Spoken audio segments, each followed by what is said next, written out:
Hello and welcome to another tutorial of SystemVerilog in 5 minutes. Today we'll be talking about class inheritance. We have learned that a class is used to create a new type. This is a class example and this is how it can be used. The problem with the user-defined class is that other users may not like it. For example, this statistics calculator only has a getMean function. It does not have a getMedian function. Many coders like to create a brand new class and copy the function over from the original one and then add a new function in the new class. These multiple versions of classes can lead to many undesirable complications, which is a little too much to be discussed here. Instead of creating a brand new class, we can introduce modification to a class without modifying the class itself. The mechanism is called inheritance. To better illustrate the concept of inheritance, we'll be using this dummy class. It has a member I, a constraint CST, and a function print. This is how the class is used. Through the pointer, we can change the member I, we can control the constraint CST, we can call randomize and print function. Now say you want to add or modify the members. The primitive and wrong way of doing it is by creating a brand new class and copy everything over. Now a user can use this brand new class just like the original one. You can then add new members or modify them in the new class. However, instead of copying the content, we can actually use the syntax extend. By doing it this way, the new class ECNumber inherits all the contents from the base class CNumber. Without extension, CNumber and ECNumber are two totally different classes. With the extension, CNumber and ECNumber can be considered as a same class. This is of course a dummy extension as the new class is exactly the same as the base class. Another extra note, the prefix EC here is to indicate an extension class. Now let's see what we can do. The simplest one is to add a new variable. Here we add a new variable, bit b. The extension therefore has an int I and a bit b. You can modify I as well as b through the extension pointer. The randomize call here will randomize both I and b as they are both random variables. We can also modify an existing variable. Here we specify that I is a byte and not an int. Now this is an extremely evil thing to do. Please do not ever do this.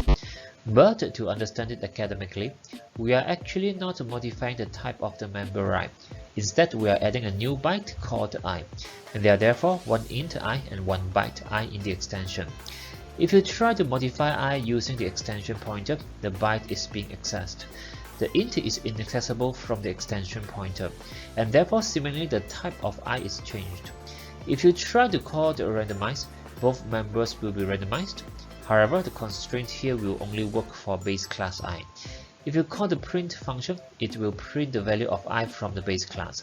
Simply put, the function print and the constraint CST do not recognize the byte from the extension class. Next, we can add a new constraint to the extension. The extension will have two constraints, CST and CSTM. We can control the constraint similar to this code, and when you call randomize, all constraints are evaluated. In this case, I is larger than 0 and smaller than 10.